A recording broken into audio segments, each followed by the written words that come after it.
Insolvency and bankruptcy code में CIRP यानी कि कॉर्पोरेट इंसॉल्वेंसी रेजोल्यूशन प्लान को लेकर के we have already covered 2 videos और ये 2 वीडियोस में हमने समझ लिया कि सीआईआरपी होता क्या, इसकी टाइमलाइन क्या और इसका प्रोसेस कैसे काम करता है। यकीन मानो सीआईआरबी में ये वीडियो सीरीज आपको 3 वीडियोस की आपको 5 से 10 नंबर एक्स्ट्रा ले देगी, क्योंकि लास्ट टाइम भी सीआईबी में इससे बहुत से क्वेश्चन आए थे। तो अगर आपको कंप्लीट पीडीएफ चाहिए या फिर सीआईबी की मॉड्यूल वाइज पीडीएफ चाहिए तो अभी लिखो सीआईबी अपडेट्स और उसे व्हाट्सएप कर दो टू द नंबर 8360944207 के ऊपर। चलिए शुरू करते हैं आज का वीडियो, राइट। और पोस्ट अप्रूवल इंप्लीमेंटेशन के बाद जो सबसे पहली चीज आती है that's related to the liquidation route क्या रहता है, उसके बारे में हम अच्छे से समझेंगे। सो लिक्विडेशन कब आपकी लागू होती है? तो अभी तक हमने ये समझा था कि भाई सीआईआरपी शुरू हो चुका है एंड उसके बाद जो NCLT national company law tribunal है वो यहाँ पर स्टार्ट कर देती है प्रोसेस को पूरा का पूरा एंड आईआरपी को अपॉइंट कर दिया। अब आईआरपी को अपॉइंट करने के बाद क्या हुआ कि इसने सीओसी का गठन किया, यानी कि सीओसी को कॉन्स्टिट्यूट किया आईआरपी ने, और सीओसी फिर बताएगा कि आरपी लेकर आना है नया या आईआरपी को ही रखना है, और मीटिंग वगैरह कर लेते हैं ये लोग अपनी, राइट। उसके बाद जो आईआरपी है जो बन जाता है आरपी। अब आरपी जो है वो लेकर के आएगा रेजोल्यूशन एप्लीकेंट्स को, अब उनको देखेगा, गो थ्रू करेगा, उनको इंफॉर्मेशन मेमोरेंडम भी प्रोवाइड करेगा एंड फिर उसके बाद ये जो आपका रेजोल्यूशन एप्लीकेंट है ये रेजोल्यूशन प्लान्स देंगे, राइट। और वो रेजोल्यूशन प्लान पेश किए जाएंगे टू द सीओसी यानी कि कमेटी ऑफ क्रेडिटर्स के पास। अब ये इसमें से 66% वोट के साथ कर लेंगे कि हाँ भाई ठीक है, इस रेजोल्यूशन प्लान को इंप्लीमेंट करते हैं। और जैसे ही ये प्लान इंप्लीमेंट होने के लिए अप्रूवल होता है, फिर ये प्लान रेजोल्यूशन प्रोफेशनल के द्वारा भेज दिया जाता है टुवर्ड द एनसीएलटी। अब यहां पर आकर के बात खड़ी हो गई थी। एनसीएलटी चाहे तो प्लान को अप्रूवल कर भी सकता है अगर सही है सब कुछ, लेकिन अगर सही नहीं है तो प्लान को कर देगा रिजेक्ट और लिक्विडेटर को कर दिया जाएगा अपॉइंट, क्योंकि अब लिक्विडेटर देखेगा सब कामकाज को, सभी एसेट्स को बेचेगा और क्रेडिटर्स को पैसा उनका वापस देगा। So triggering the liquidation is basically जब सीआईआरपी फेल हो जाता है, आपको कोई पर्टिकुलर रेजोल्यूशन नहीं मिलता, प्लान नहीं मिलता प्रिस्क्राइब टाइमलाइन के अंदर अंदर, तो एनसीएलटी ऑर्डर करता है कि भाई लिक्विडेशन कर दी है। अब ऑर्डर सेक्शन 33 में अब लिक्विडेटर को अपॉइंट कर दिया जाता है। रेजोल्यूशन प्लान जो है वो लिक्विडेटर की तरह एक्ट भी कर सकता है एंड वो पर्टिकुलर रिस्पॉन्सिबल होता है वाइंडिंग अप को लेकर के और एसेट्स को सेल करने को लेकर के, और एसेट्स के डिस्पोजल को लेकर के एक रिपोर्टिंग भी करनी पड़ती है रेजोल्यूशन प्रोफेशनल को टू द एनसीएलटी, और सिस्टमेटिक सेल करनी होती है कंपनी के एसेट्स की ताकि रियलाइजेशन सबसे ज्यादा बेटर हो, और क्रेडिटर का डिस्ट्रीब्यूशन भी आपको प्रायोरिटी के हिसाब से करना पड़ता है, यानी कि वाटरफॉल के अकॉर्डिंग करना पड़ता है। यहां पर देखिएगा ये बहुत ही इंपॉर्टेंट है, that is a liquidation waterfall. So this is a liquidation waterfall कि आपकी डिस्ट्रीब्यूशन की प्रायोरिटी करेगी। सबसे ज्यादा प्रायोरिटी रहती है आईआरपी या आरपी की कॉस्ट निकाली जाती है, यानी कि सीआईआरपी की जो कॉस्ट है ना पूरी की पूरी, वो कॉस्ट को सबसे पहले आप निकालते हो, इसकी सबसे हाईएस्ट प्रायोरिटी है। उसके बाद जो सिक्योर्ड क्रेडिटर्स हैं उनके जो क्लेम्स हैं उनको सेट ऑफ किया जाएगा। फिर जो एम्प्लॉय के ड्यूज हैं उनकी थर्ड प्रायोरिटी है, अनसिक्योर्ड क्रेडिटर्स की फोर्थ प्रायोरिटी है। फिर बात आती है गवर्नमेंट ड्यूज से रिलेटेड, यानी कि गवर्नमेंट की कोई ड्यूज थी, टैक्स लायबिलिटी थी, वो चीज आ गई। And last but not the least that would related to the share holders, यानी कि सिक्स्थ पायदान पर शेयर होल्डर्स की जो लायबिलिटी है दैट इज पेड ऑफ। अब बात आती है कि भाई आप सोचोगे कि ऑपरेशनल क्रेडिटर्स को कब पे ऑफ किया जाएगा। ऑपरेशनल क्रेडिटर्स कवर्ड होते हैं आपके अनसिक्योर्ड क्रेडिटर्स के बीच में, फाइनेंशियल एंड ऑपरेशनल क्रेडिटर्स जिनकी कोई सिक्योरिटी नहीं है। एंड वहीं पर अगर मैं सिक्योर्ड क्रेडिटर की बात करता हूं तो अगर किसी पर्सन ने प्लेज का चार्ज करते हुए फिर क्रेडिट दिया ऑपरेशंस में, वो भी सिक्योर्ड क्रेडिटर की पोजीशन में आ सकता है। तो इसके बेस पर क्वेश्चन बनते हैं, सो मेक श्योर कर लेना कि ये चीजें आपको जरूर से पता हो। अब टाइमलाइन को समझो। इनिशियल पीरियड क्या रहता है कि 180 डेज में आपने पूरा का पूरा प्रोसेस कंप्लीट करना होता है, और 90 डेज का एक्सटेंशन आपको मिल सकता होता है। एडजुडिकेटिंग अथॉरिटी यानी कि एनसीएलटी आपको ये प्रोवाइड कर सकती है। एंड फॉर द साथ के साथ एक चीज और समझो। अब एक चीज को समझने वाली बात यह है कि टोटल टाइम पीरियड कितना दिया गया है, 330 डेज मैक्सिमम है भाई, जिसमें आपको सीआईआरपी का ये पूरा का पूरा प्रोसेस कंप्लीट करना पड़ेगा। एंड ये बताया गया है 2019 की अमेंडमेंट के हिसाब से मैं आपको बता रहा हूं। सो इनिशियल पीरियड क्या है इंसॉल्वेंसी का, 180 डेज का है, एंड फिर एक्सटेंशन दिया जा सकता है 90 डेज का, which will make the total to be 270 days. लेकिन आउटर लिमिट जिसमें सभी पीरियड में लिटिगेशन जुडिशियल डिले अगर कंट्रोल से बाहर है, तो टोटल डिले होने के बाद भी 330 डेज के अंदर अंदर चीजों को रिजॉल्व करना होगा, ऐसा प्रावधान है, राइट। अब टाइमलाइन को समझो। डे जीरो से आप क्या करते हो, आईसीडी को डे जीरो मानते हो, यानी कि जब एप्लीकेशन आपकी एक्सेप्ट हो चुकी है एनसीएलटी में, तो उसको हम क्या नाम देते हैं, वी से इट टू बी आईसीडी, उसको आईसीडी का नाम दे दिया जाता है। अब आईसीडी क्या होता है जल्दी से बता दो, मैंने लास्ट वीडियो में भी आपको बताया था, this is insolvency commencement date. ध्यान रखना, इंसॉल्वेंसी कमेंसमेंट डेट होती है। अब उसके बाद क्या होता है कि आईआरपी को अपॉइंट कर दिया जाता है एनसीएलटी के द्वारा, ठीक है। एंड फर्दर जो एक पर्टिकुलर नोटिस होता है, ठीक है, अनाउंसमेंट, पब्लिक अनाउंसमेंट आईआरपी के द्वारा दी जाती है। आईआरपी वो पब्लिक अनाउंसमेंट दे देगा, एंड फिर सीओसी के क्लेम्स जो है वो दिए जाएंगे जब अनाउंसमेंट हो जाएगी उसके बाद 30 दिन के अंदर अंदर। एंड उसके बाद जो इन्फॉर्मेशन मेमोरेंडम है that is to be maintained, that is to be prepared by day 75, and expression of interest 105 तक देना होता है, एंड डे 135 तक you are to basically resolution plan submit किए जाएंगे बाय द रेजोल्यूशन एप्लीकेंट्स, यानी कि जो कोई भी रेजोल्यूशन एप्लीकेंट्स हैं वो 135 डे तक अपने रेजोल्यूशन प्लान्स को सबमिट करेंगे। एंड डे 165 तक अप्रूव प्लान खोजना पड़ेगा सीओसी को वोटिंग के साथ, एंड 180 डे तक आप अप्रूवल ले लोगे एनसीएलटी से। लेकिन साथ में ये भी बता दिया कि 90 डेज का एक्सटेंशन हो सकता है, वन टाइम एक्सटेंशन। कौन अप्लाई करेगा, रेजोल्यूशन जो प्रोफेशनल है वो अप्लाई करेगा with the adjudicating authority, right. And total time period के दिए गए कि भाई 330 डेज के अंदर अंदर तो आपको इसको कवर करना ही करना है, ये भी चीज बताई गई है। Then it's related to ineligible applicant कौन से हैं, यानी कि कौन एप्लीकेंट नहीं बन सकता जो रेजोल्यूशन प्लान नहीं दे सकते। तो विलफुल डिफॉल्टर नहीं दे सकते, ऐसे पर्सन जिनका एनपी अकाउंट है वो एप्लीकेंट नहीं बन सकते, रेजोल्यूशन प्लान नहीं ऑफर कर सकते। प्रमोटर्स जो है वो नहीं ऑफर कर सकते। अगर कोई अनडिस्चार्ज इंसॉल्वेंट है या कन्विक्टेड पर्सन है या डिसक्वालीफाइड डायरेक्टर्स हैं, वो सभी पर्संस रेजोल्यूशन एप्लीकेंट नहीं बन सकते, जो रेजोल्यूशन प्लान्स को ऑफर करेंगे वो नहीं बन सकते हैं। एंड इनका ड्यू डिलिजेंस काम कौन करता है, लाइक कौन एप्लीकेंट नहीं बनेगा, इनका ड्यू डिलिजेंस जो किया जाता है that is done by none other than resolution professional, right. So resolution professional बहुत से काम करता है, सीओसी को कॉन्स्टिट्यूट करता है, रेजोल्यूशन प्रोफेशनल को अपॉइंट कौन करता है, सीओसी अपॉइंट करती है। सीओसी चूज करती है कि भाई आईआरपी को ही आरपी बना दे या नया आरपी लेकर के आए, राइट। फिर उसका जो भी उसको आपने पैसे देने हैं वो डिसाइड किए जाते हैं, and all things do work. And जो आरपी है, रेजोल्यूशन प्रोफेशनल है, ये कंपनी का ना बेसिकली जो बोर्ड ऑफ डायरेक्टर्स है उनको खत्म कर देता है, उनको सस्पेंड कर देता है, और कंपनी का होल्ड अपने पास रह लेता है। डे टू डे वर्किंग सारी की सारी रेजोल्यूशन प्रोफेशनल संभालता है। एंड उसके बाद रेजोल्यूशन प्रोफेशनल ही है जो इन्फॉर्मेशन मेमोरेंडम बनाता है, एक्सप्रेशन ऑफ इंटरेस्ट देता है to the resolution applicants, and resolution applicants जो होते हैं उनकी ड्यू डिलिजेंस करने का काम वो भी आईआरपी के पास है, यानी कि रेजोल्यूशन प्रोफेशनल के पास है। और ये रेजोल्यूशन प्रोफेशनल ही है, अगर एक्सटेंशन मांगनी है तो भी यही जाएगा एजुडिकेटिंग अथॉरिटी के पास। और ये रेजोल्यूशन प्रोफेशनल ही है जो पब्लिक अनाउंसमेंट देता है सीओसी से रिलेटेड कि भाई आपने प्रूफ ऑफ क्लेम्स वाला सबमिट कर दो। सो बहुत से काम कर जाए, इवन लिक्विडेटर की तरह भी मोर प्रेफरेबली जो रेजोल्यूशन प्रोफेशनल है वही काम करता है।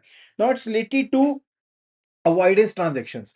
अवॉइडेंस ट्रांजैक्शन किस चीज से रिलेटेड, देखो रेजोल्यूशन प्रोफेशनल जो होता है ना, उसे बेसिकली ऐसे ही ट्रांजैक्शंस को देखना पड़ेगा, समझना पड़ेगा, आइडेंटिफाई करना पड़ेगा जिससे कॉर्पोरेट डेटर की एसेट बेस की वैल्यू रिड्यूस होगी अनफेयरली। जैसे मान लो कोई प्रेफरेंशियल ट्रांजैक्शन है, यानी कि जैसे मान लो किसमें किसी पर्टिकुलर क्रेडिटर को फेवर किया गया है लुक बैक पीरियड के अंदर अंदर। लुक बैक पीरियड वो टाइम पीरियड होता है जिसकी आपने छानबीन करनी होती है, राइट।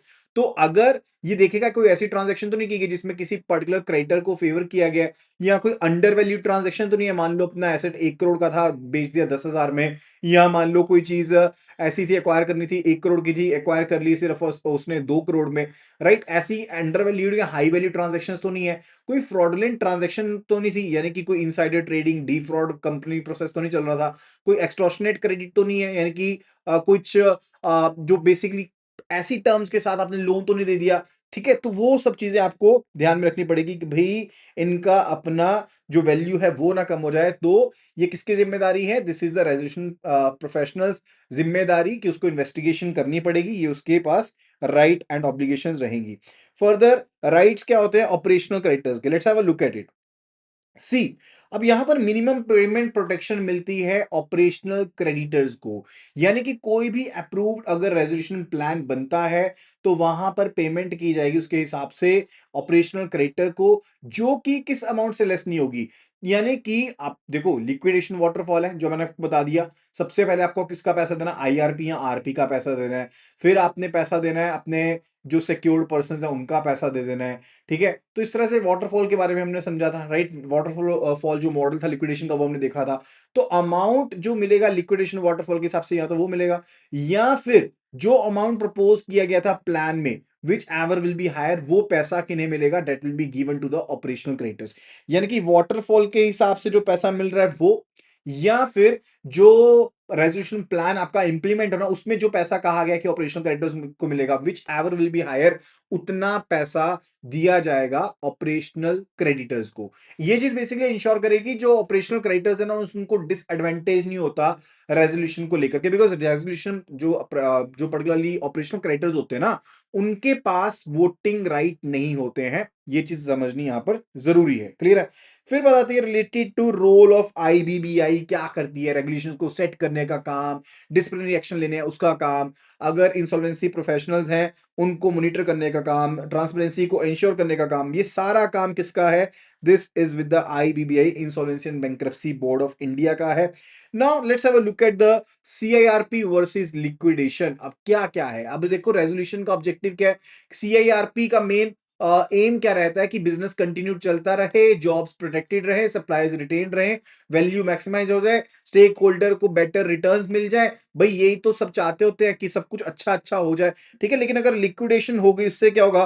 कंपनी अपना ऑपरेशन बंद कर देगी, एम्प्लॉयज को निकाल दिया जाएगा, एसेट्स को बेच दिया जाएगा, अब ब्रेकअप वैल्यू रियलाइज की जाएगी, no profit no loss value, and creditor का रिकवर जो होगा कम हो जाएगा, एंड बिजनेस इकोसिस्टम आपका काफी डिसरप्ट हो जाएगा। So this is the last resort. भाई जब कोई है ही नहीं हमारे पास कवर करने को, तो तब का रिजॉर्ट है। अदरवाइज सबसे पहली तो ये चीज है कि सीआईआरपी का रेजोल्यूशन निकल जाए, भाई वही सबसे बेटर चीज होने वाली है। Now let's have a look at the SR steel case. अब हुआ क्या था, सुप्रीम कोर्ट का प्रेसिडेंट देखो कि कमेटी ऑफ क्रेडिटर्स जो थे एसआर स्टील इंडिया लिमिटेड, जो बेसिकली सतीश कुमार गुप्ता का केस था उनके अगेंस्ट, वहां पर एस्टैब्लिश क्रिटिकल प्रिंसिपल थे।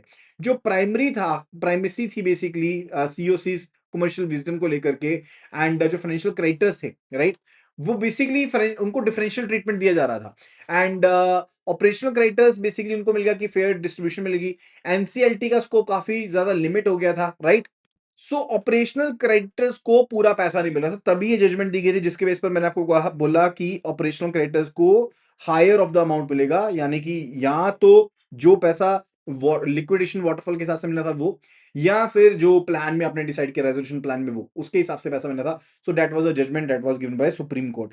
फॉर द टाइम एग्जीक्यूशन क्या रहता है, स्टैट्यूटरी लिमिट क्या है? आईबीसी मैंडेट करता है कि 360 डेज के अंदर अंदर ये आपका पूरा का नॉट 360, सॉरी इट इज 330। ठीक है, कि 330 डेज जो है, 330 डेज जो है ये आउटर लिमिट है। जो अगर कोई एक्सटेंशन होती है लिटिगेशन डिले की वजह से, उसका लिमिट रखा गया है। एंड एक्सेप्शनल सर्कमस्टांसेस के अंदर कोर्ट्स जो है वो 330 दिन के पीछे भी जा सकते हैं, यानी कि और ज्यादा टाइम लग सकता है, जहां पर बहुत से यूनिक चैलेंजेस हैं, कॉम्प्लेक्स केसेस अवेलेबल हैं। एंड यहां पर एनसीएलटी एंड जो एपलेट ट्रिब्यूनल्स हैं वो बेसिकली बैलेंस करेंगे रेजोल्यूशन प्रोस्पेक्ट्स को अगेंस्ट द टाइमलाइन डिसिप्लिन। ठीक है, तो ये जुडिशियल डिस्क्रिप्शन होती है। And after that it's related to the amendment. तो 2025 में एक अमेंडमेंट बिल आया, उसका ओवरव्यू बताता हूं, कुछ एक ओवरव्यू उसमें चेंजेस करे गए हैं। तो रेजोल्यूशन टाइमलाइंस को और ज्यादा एक्सेलरेट करा गया कि जल्दी से निवारण हो, लिक्विडेशन फ्रेमवर्क को स्ट्रेंथन किया गया है, एंड क्रेडिटर की प्रोटेक्शन को इनहांस किया गया है, and out of court restructuring options को इंट्रोड्यूस किया गया है, एंड स्टैट्यूटरी ड्यूज का ट्रीटमेंट क्लैरिफाई किया गया कि स्टैट्यूटरी ड्यूज का ट्रीटमेंट किस हिसाब से होगा। ट्रांसपेरेंसी की रिक्वायरमेंट्स को और ज्यादा बेहतर बनाया गया ताकि जो आईआरपी या आरपी है प्रॉपर ट्रांसपेरेंसी वो बना पाए। अब स्टैट्यूटरी ड्यूज की क्लैरिफिकेशन से रिलेटेड समझते हैं। देखो अमेंडमेंट ने स्पेसिफिकली कहा कि भाई स्टैट्यूटरी ड्यूज जिसमें टैक्सीज हैं, गवर्नमेंट का लेवी है, कोई कुछ है, ठीक है, वो सिक्योर्ड क्रेडिटर नहीं है, राइट? वो सिक्योर्ड क्रेडिटर नहीं है, यानी कि उनका नंबर बाद में आता है, उनकी प्रायोरिटी बाद में आती है, राइट? तो दैट्स द केस, ठीक है? तो क्लियर वाटरफॉल प्रायोरिटी एप्लीकेशन हो पाए, इसके लिए मैंडेटरी था। देन इट्स 82 की एक नया चैप्टर ऐड किया गया है, दैट इज 4A, राइट? तो ये चैप्टर नया ऐड किया गया है फास्टर रेजोल्यूशन को लेकर के, कंसेंशुअल प्रोसेस को लेकर के एंड फ्लेक्सिबिलिटी को लेकर के, ताकि टेलर्ड सॉल्यूशंस प्रोवाइड किए जाएं। अब यहाँ पर जो अमेंडमेंट की लिक्विडेशन टाइमलाइन है कि 180 डेज में तो बेस पीरियड है, 90 डेज का एक्सटेंशन मिल सकता है, मैक्सिमम लिमिट 270 डेज का हो गया, जिसमें आपको सभी चीजों को कंप्लीट करना है, राइट? एंड ये सिग्निफिकेंटली शॉर्टर है than the previous indefinite periods के लिक्विडेशन में तो कितना भी टाइम होता रहेगा, लेकिन अब ये बोल दिया कि भाई लिक्विडेशन भी मैक्सिमम 270 डेज के अंदर अंदर कंक्लूड आपको करना पड़ेगा, राइट? एंड फॉर द अब बात की जा रही है related to look back period के रिवीजन। लुक बैक पीरियड वो होता है जिसमें आप भी पीछे जाकर के टाइम में देखते हो कि कोई ट्रांजैक्शन ऐसी तो नहीं की गई जिसमें फायदा हो जाए या फिर वैल्यू कम हो जाए कंपनी की कॉर्पोरेट डेटर की, उससे रिलेटेड।